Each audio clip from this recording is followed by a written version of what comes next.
Om.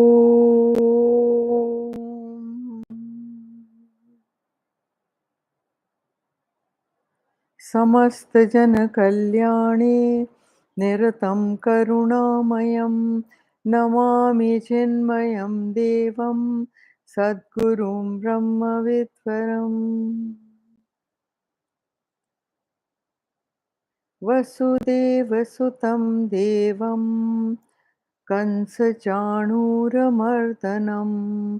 Devaki परमानन्दं कृष्णं वन्दे जगद्गुरुं कृष्णं वन्दे जगद्गुरुम्.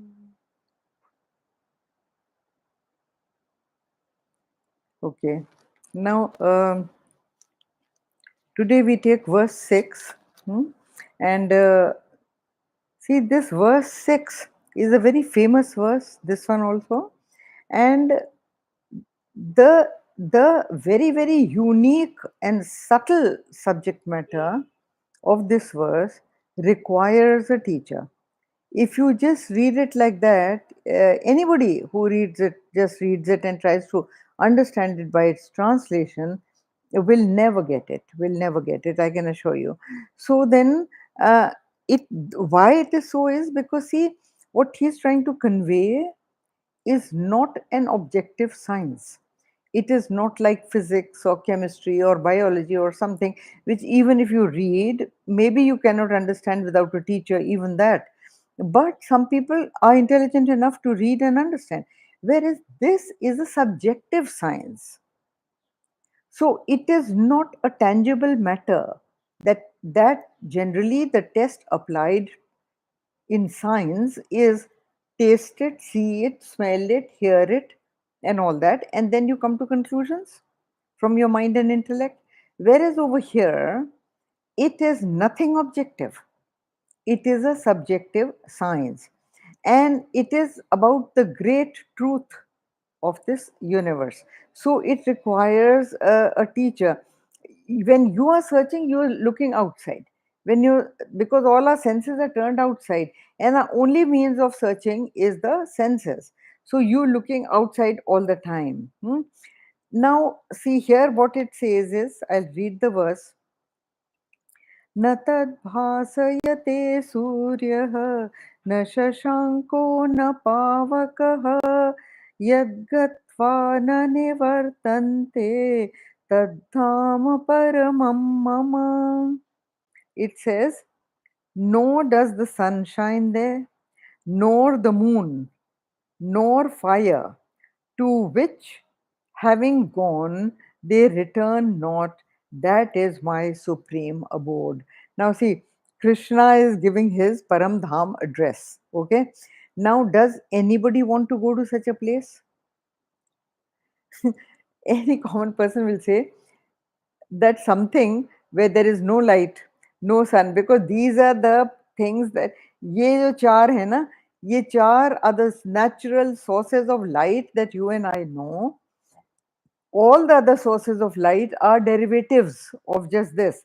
So these are the four phenomenal sources of light that he is listing over here. The rest are modifications. So now what he's trying to say is that what he's talking about, these sources of light cannot illuminate. So then how do we get to know it? How do we know it? Because we can only see in reflected light. Something that is beyond the gross vision of the eyes is unknown to us. You cannot know. Something which you have never seen, it cannot be explained to you. See, a person who is born blind, usko aap kuch bhi kaho, this is like a tomato or this is like a glass, he doesn't know. How does he know what a glass looks like? He doesn't know what a tomato looks like. He doesn't know what is the color red. Got it? So this thing is beyond the senses, and it is something beyond vision. Your gross vision is what I'm talking about. So the sun, moon, lightning, fire, hmm, are all objects of consciousness. Tell me, how do you see light? How do you see light? Whether it is sunlight or moonlight, or it is lightning, or it is fire. Tell me, how does the, you will say the eyes see. Okay, the fleshy eyes cannot see. What about a dead man? Can the dead man see fire? Can the dead man see the sun? No. So eyes तो हैं, खुले हुए भी हैं. So then, what is that that enables the eye to see, right? And now, this is not only about seeing objects, okay? Not only, please be carefully, huh? It is not only about seeing objects. In the same light, you see your emotions, you see your feelings, don't you? You see your thoughts. Otherwise, how do you know? Is thought something that you see in reflected light? Is feelings and emotions something that the sun illuminates? No. So, what is the illuminator? Think about it. What is the illuminator of your thoughts and emotions? Okay. Now, see, here it is. It says that the goal of spiritual life is one, and having gone to which there is no return ever. ये भी है इस वर्ष में, हाँ, कि यद गत्वा न निवर्तन्ते. That means once gone, you do not return. Taddham paramam mama. That is my abode, Krishna is saying. So that is the place that once you go, you never come back. So that is a very frightening experience that once you go, you never come back. Tell me, because you cannot come back. How do you say that? Do you know of any place in the world where you go and you cannot come back? You can come back. You go to the farthest corner of the globe, you can still come back. That is what we know, isn't it? So, how does Krishna say that my abode, if you reach there, you cannot come back or you cannot return? So, naturally, any intelligent student is going to ask the question, how? How is that possible? Is that possible? Okay. So he says, देखो ध्यान से सुनना. Example, a waker cannot again go back into the sleeper, into the dreamer's world. Can he? Once he becomes a waker, hmm, he can never, he can never again go back into the dreamer, because he knows the reality of his existence. He knows that I am the waker. So, can he cry about the wife of the dream? In the dream, the wife died. So, can the waker again cry, sit and cry about the dream wife having died? Think about it. Never again. Never again can he do that, because he cannot go back into the dream world. He has become a waker and he has realized, oh, that was an illusion. That was not a reality. Yes, I saw myself. Yes, I saw my wife. Yes, I saw my wife dying, but it was not real. So once he becomes a waker and he understands that he is a waker, no more, never again can he go back into that world. Is it clear now? Huh? That when he says that nobody can return ever, having gone there. Hmm. Now you see, Gurudev says that this is a repetition, because these kind of verses also come in chapter second. They also come once before. दो बार पहले भी आ चुका है इसी तरह का. So why is there a repetition? Gurudev says that the teacher who is teaching is has awoken, and the student is still in the dream world. Now, in the dream world, how can the teacher explain to the student that this is not real? Can anybody do that? Tell me. Supposing I am awake, huh? I am awake, and there's somebody dreaming. Can I go into his dream and tell him that no, you are dreaming, this is not real? It's not possible. So, see, when the teacher is on a different level here, he has realized the pure consciousness. That means he has awoken. And once he is awoken, he the student cannot gain admission into the world of the teacher.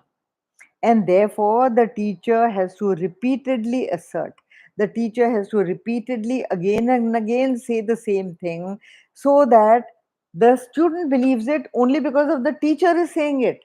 एक बात समझो, many times you don't know something and the teacher is teaching in a class, कुछ भी subject है. When the teacher says it is like this, like this, like this, the student believes it not because he has understood it or he knows it. He believes it purely because he has faith in the teacher, right? He has faith in the teacher. Haven't you seen little boys and girls coming back from school? The teacher has taught them something wrong, okay? And then if the mother getting the homework done says, oh, this is the wrong thing, maybe she said it wrongly or you understood it wrongly, it's not like this, it's like this. Have you seen that little child saying, no, my teacher has told me it's like this, so it's going to be like that? Mummy, you don't know anything. Suna hai ki nahi? The same thing. The implicit faith in the teacher, and that is why the teacher repeats again and again, because the teacher knows and the student cannot know. There's no way the student can know, because it is an unknown experience for the student. He has never experienced that. Gurudev used to give the example of a little girl, 8, 9, 10-year old girl, and you are trying to explain to her what marriage is or what falling in love is. She has not even attained the age of puberty. How can you explain that experience to that little child? It is beyond her. She cannot understand it. She cannot understand it. So, naturally, the parents generally make a big story about it and tell her. So, that is what it is. Now, see, ये जो वो ये कह रहे हैं, nor sun, nor moon, nor fire can illumine that, because all the sources of light with which the physical eyes are blessed are external, and this is internal. External lights can only illuminate external objects.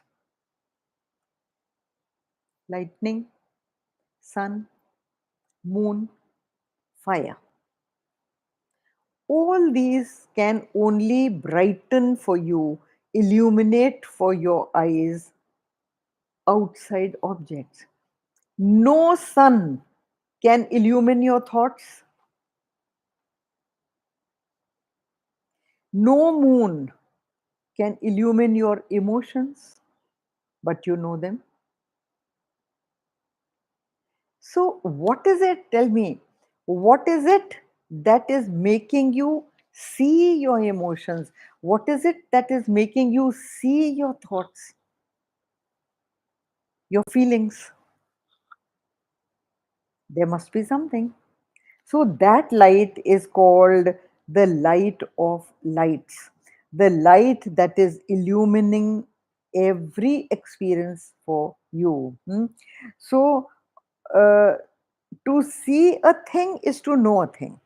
हमको तो यही पता है ना कि when with fleshy eyes we see something, we know it. Till such time that we have not seen it with our eyes, we don't know it.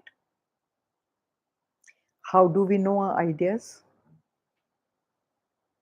I get a brilliant idea. How do I know my idea? What has illuminated that idea? Have you ever thought? None of these sources of light can illumine an idea. So something has to be internal to illumine that idea. Now uh, see, the organ of vision can only see because of three things. Three things. अभी ध्यान से सुनना. What are the three things? One is the object which you are seeing. ठीक है. दूसरा, the object in front of you. The second is the light that is illumining that object. And the third thing is your fleshy eyes. All these three have to be present to for you to see. Okay, Mana. But when all these three things are present there in a when a man is dead, he's sitting with his eyes open, the object is there, the light of the sun is falling on that object, and his eyes are open. All the three things are there or not for vision to be possible. But is he seeing? Think about it. Can he see? He cannot. We all have that experience. So then the rishis and munis of yore come to this, they slowly come to this conclusion that there is something other than external lights that sees or enables you to see. Yes, I am repeating and I am repeating again and again for you to understand this thing very clearly, that external forces of light cannot illumine the subject. Gurudev used to give this example of a torch and battery.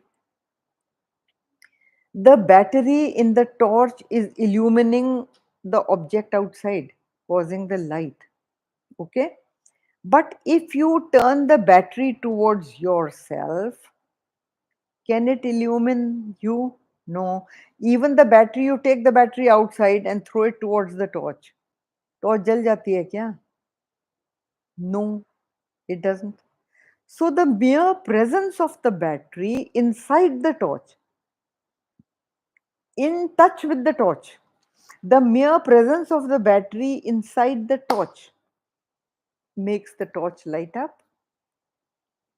Similarly, consider yourself as a torch. Okay. The mere presence of the pure consciousness, pure awareness reflected inside you is the one that is suddenly illuminating everything. It enables, of course, all your senses. Okay? It enables your not only your senses, it enables you internally. You can see, as I told you, all the things that your subtle body, that is mind and intellect, throw up. Your ideas, emotions, thoughts, feelings, anger, this, that. How do you see anger? Not by its external. Some people are very clever. They don't show you outside that they are angry. But how does that person himself know that I am angry? Because of what is happening inside him. है ना? And who is illuminating? Which light is illuminating that inside?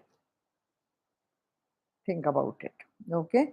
So the gross light outside, the objective light outside can only enable objective outside world. It cannot enable the inner world. So it can, this light illuminates the subject, that even what you are perceiving, whether inner or outer, that light is illuminating it. At, so it is the eternal self, he calls it. Once you realize this consciousness, once you realize this pure awareness that causes knowledge to happen, knowledge of objects to happen, knowledge of internal feelings and emotions to happen to you, understand that that is the supreme goal you have to reach. How do you reach that supreme goal? How? बाहर तो दिखता नहीं है ना कुछ. There is nothing you can see outside. But you understand that that is the real you. The body equipment, body, mind, intellect equipment is not the real you. Okay? And that you imagine that stupid, sorrowful self to be you is an illusion. It's like the dream wife that I was talking about. It is the dream leper. In the dream, you were a leper, you're suffering. Are you really suffering? Think. No. The moment you wake up, that leper has vanished. The suffering of the leper has vanished. Similarly, over here, you will wake up to that state, that param dham. And once you recognize yourself, you can never go back. That is what he's saying. यद गत्वा न निवर्तन्ते तद्धाम परमम मम, वो तो बोल ही रहे हैं. हाँ. Now, so then you ask, all of us are people who only will do something if it benefits us, right? Why should we do? So people ask, इतनी तो मेहनत करें, इतनी मेहनत करें, इतनी साधना करें, and then you reach that param dham. Why should we do it? What is the benefit of reaching there? है ना? We are all people who see the utility of a thing and then we do it. Otherwise, who wants to do all that mehnat? You don't want to do it. So you naturally, the student asks, but why should I even try to know it? Also, the student wants to know that is there मैं इतनी मेहनत करके उसको जानूं and then I fall back into being the same stupid self. वो भी तो हो सकता है. So can that happen?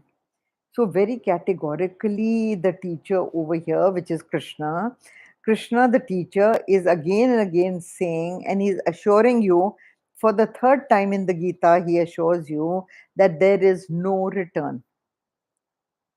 You cannot get back to your sorrowful, crying personality, the Jiva Bhava. You cannot get back to that again, ever again. Once वो story देखी है ना, क्या थी, Lion King or what? In that, the lion cub thinks himself to be a sheep and he is bleating like a sheep. Once he sees his image in water, that oh, he is not like these other sheep, he is a lion. So once he sees himself as a lion, will he ever bleat again? He will never bleat again. He will roar like a lion because he has understood that I am a lion. So he cannot go back to the sheep behavior. It's very nicely shown in that Lion King movie, and you all must have seen it, huh? Acha, then, now once you have mastered this knowledge, knowledge once gained, you can never go back. अभी देखो, for example, if you have learned cycling, हाँ, जब तक नहीं सीखी आप गिरते रहते हैं. Once you have learned to cycle, do you ever forget it? Never. No matter which stage of life you are in, the moment you sit on the bicycle, you know how to balance it, isn't it? Reading and writing. आपको आती है ना reading and writing? So, no matter which stage of life, maybe you don't read or write for years together. But when somebody asks you to write, can't you write? Of course you can write. You have mastered a language, you can speak it all anytime, ever. है या नहीं? हाँ. So knowledge once received and true knowledge once gained, you can never become ignorant again. And that is what he's saying, that taddhama paramo mama yad gatva na nivartante. Once gone there, you cannot come back to the thing. So it is very exhaustively the teacher is explaining these things to you. That, acha, now, then the phenomena of death also he describes. He says, कि भैया, okay, how does the Jeev Bhava take place?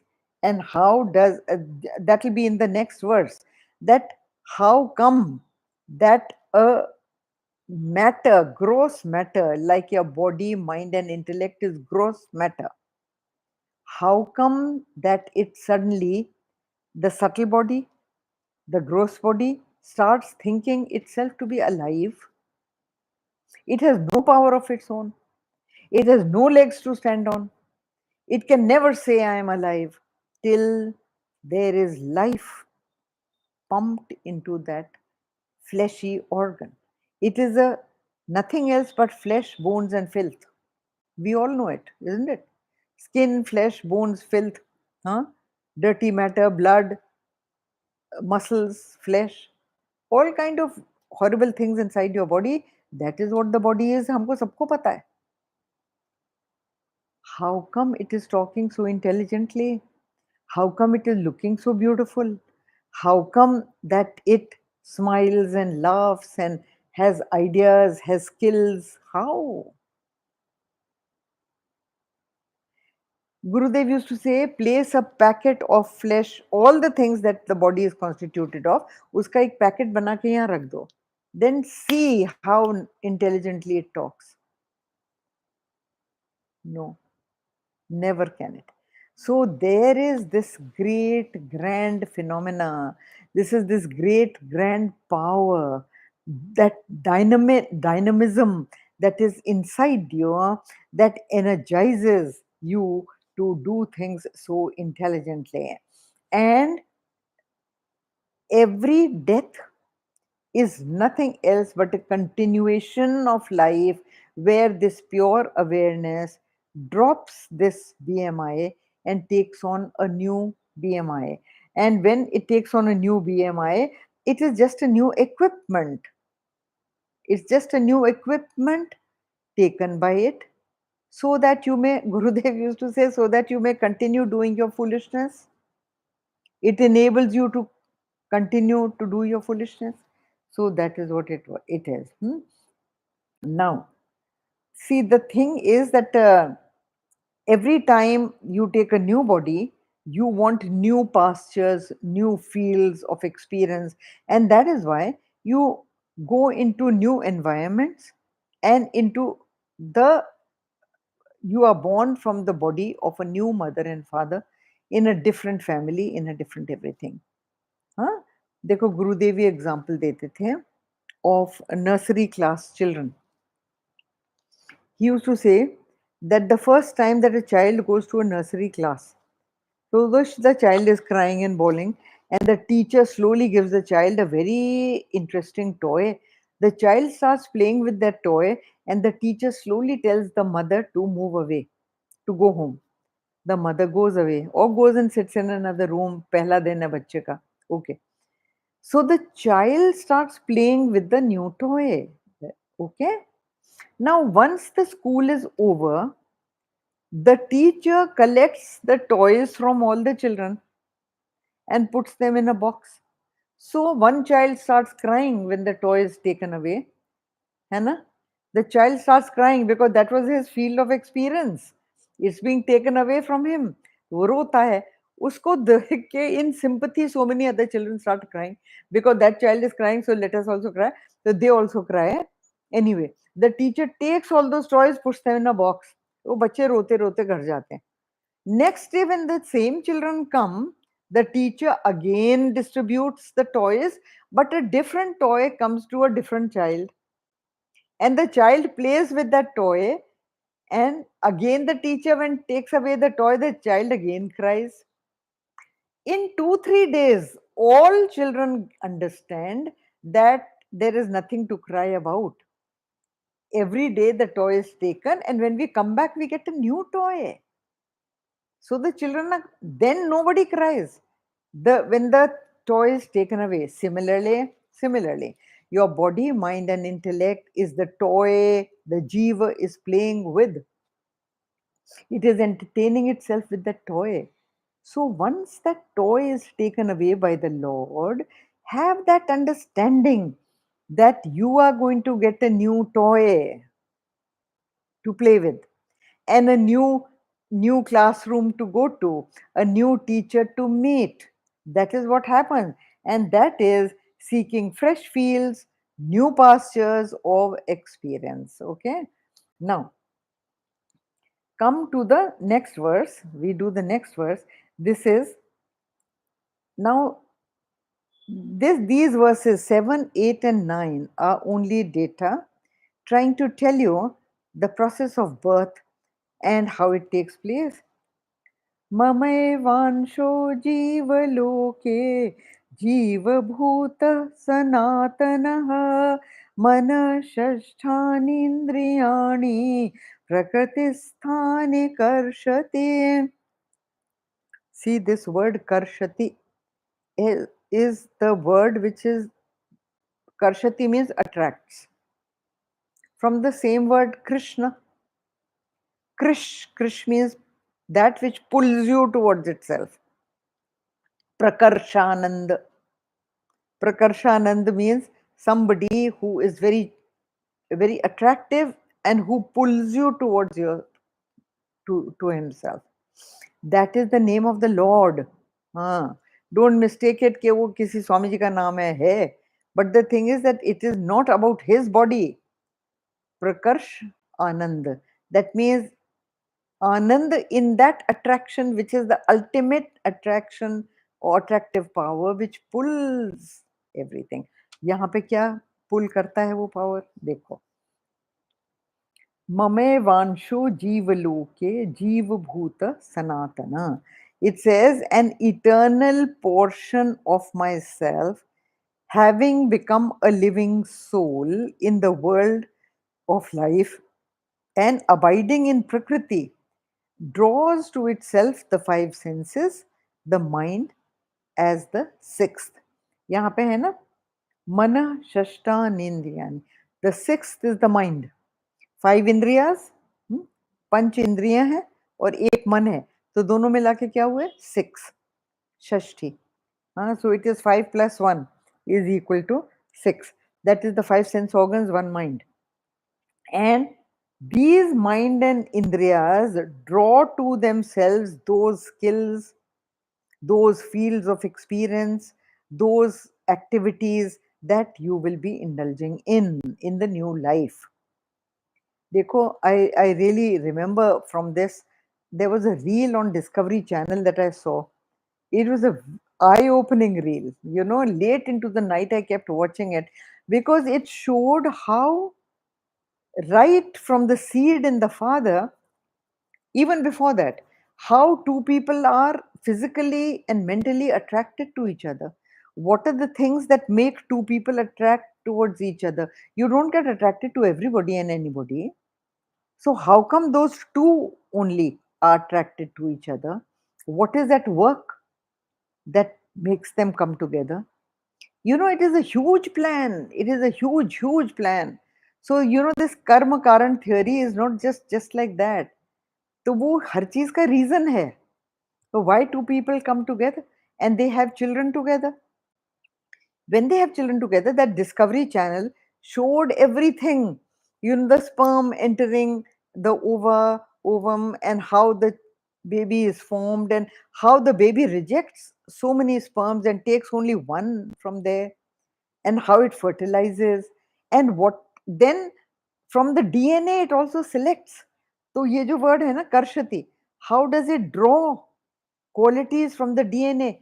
Every child draws different qualities from the same DNA of the mother and father, isn't it? Not only mother and father, from his ancestry. From 7 generations downward, the genes tend to transfer themselves to a child that is pulling that particular tendency towards itself. It's a very amazing thing in the birth of a child. And see, so then when you die and when then you are born again, and there is nothing to fear. There is nothing to fear. The Lord is giving you another equipment to play out all your activities. Huh? Because here, see, he says, Mame Vansho Jivaloke. He says that an eternal portion of me, hmm, an eternal portion of myself.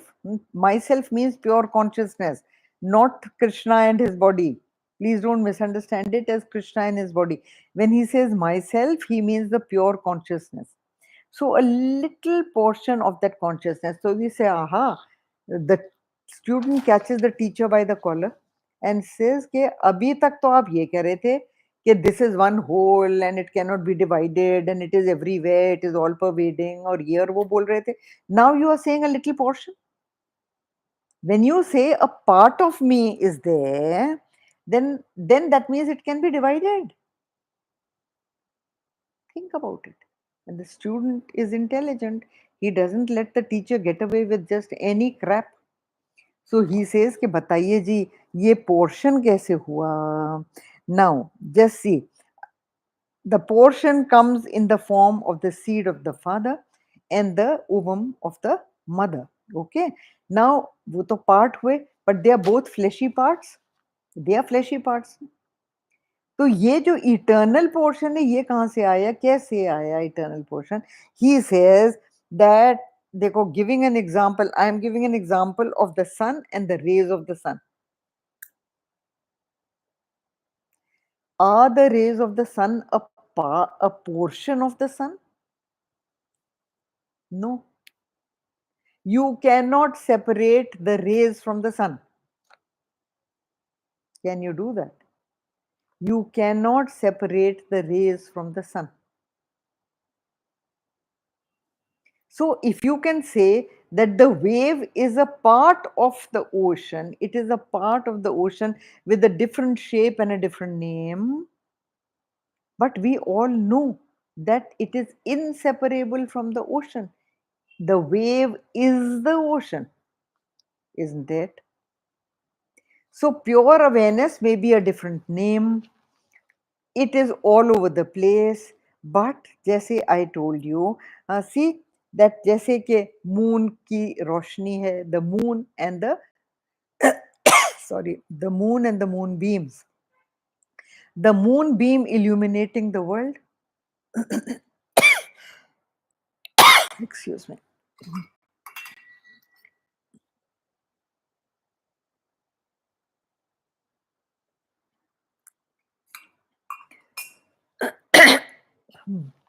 So the moonbeam illuminating the world, or the sun rays illuminating. So the ray is not a part of that, the ray is the moon. The rays of the sun is the sun. You cannot say the sun in the room is sunlight in the room is different from sunlight outside. Can you say that? Space, take another example. Space in a glass and the space outside the glass. You can say that the space in the glass is separate from the space outside? No, you can't. Though, if you close the glass, the space inside the glass, you will say, nahi, ye glass space hai. You can give it that name. Yeah, sure you can. This is glass space. This is room space. Break the glass. The space is space. It merges, the room space merges into glass space. Similarly, over here, when he says that an eternal portion of myself, eternal means that it is never destroyed. It is never destroyed. देखो, intellect can only travel in the medium of ideas, data, and information. है ना?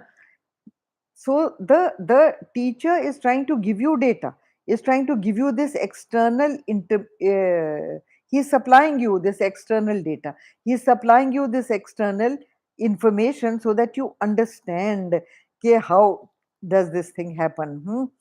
Now the jiva, the mind and intellect equipment that comes into a child is going to choose the conducive qualities, and he rejects those qualities which he doesn't want, and he accepts those qualities which he desires.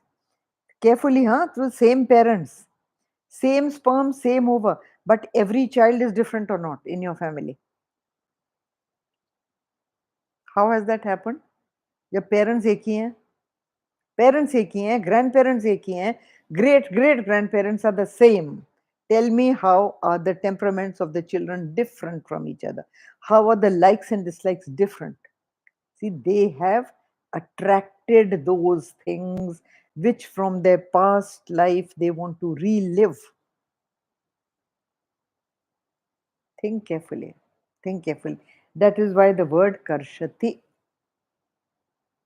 ये जो जीव है ना, ममे वांशो जीव लोक, ये ये ये उस ग्रेट एंड ग्रैंड रियलिटी का अंश, just the reflection. Gurudev used to give the example of a bucket filled with water.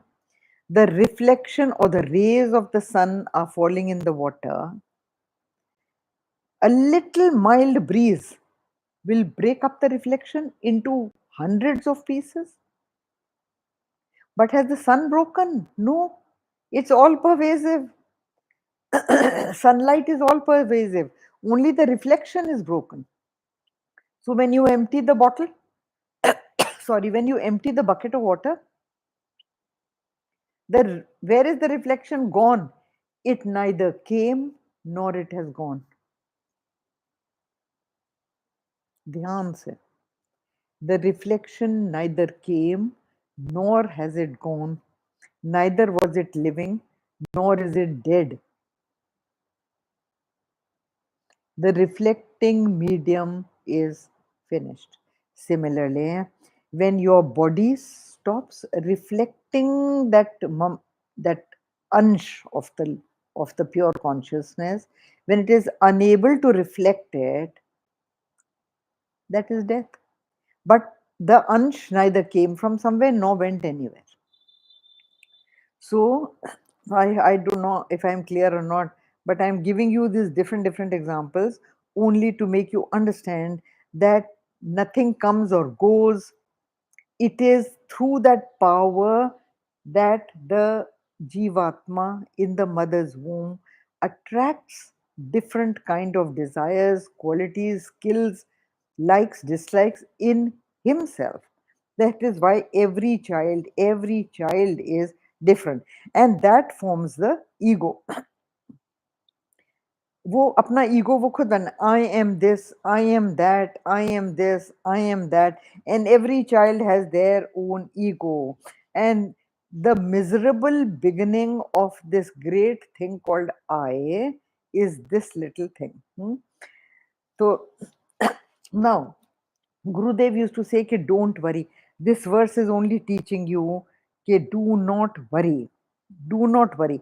Because देखो, I have written in my book what Gurudev said, and I would like to read it to you to make you understand how beautifully Gurudev has explained this, that there, there is no need for you to worry about anything. Look what he says.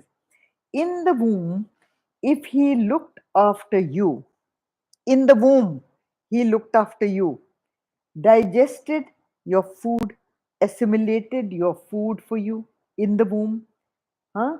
Made you into this beautiful you. He made you inside the womb. Mother कुछ नहीं कर रही है, वो तो खाना खाती है, सोती है, isn't it? You must have also done it, huh? When you were having babies. So what did you do?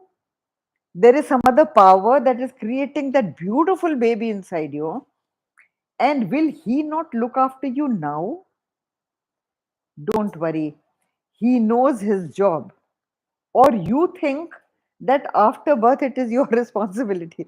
Gurudev used to say, do you think that you are that intelligent that after you are born, the Lord leaves you? And after that, he leaves you to your fate. ऐसा नहीं है. Somebody who took care of you inside the womb, right from the first beginning, little cell that you were, and he turned you into this beautiful, charming person called you. He is going to look after you now. You are not in charge. Believe me, no matter what you do, you are not in charge. So surrender everything to Him. It is not your responsibility. And do you think that once you are born, then He can't function any longer? His job is over? ऐसा नहीं. Even after you take on an embodiment, it is He working through you. But there are very few people who understand this thing कि ऐसा कुछ है. And the powers of the sense organs, the power of the mind and intellect, the powers of the body, the expressions that you make, and the feelings that you express, they are all of them conditioned by the ego, and the ego is enlivened by that great supreme thing. So you seem as if alive, you seem as if intelligent, you seem uh, you know you seem to be aware and conscious, and that is what he is, that is his grace. So we stop here, and next time we do verse 8. Om Purnamada Purnamidam Purnahat Purnamadachyate Purnasya Purnamadaya Purnameva Vashishyate. Om Shanti Shanti Shanti Hari Om. Shri Gurubhyo Namaha. Hari Om.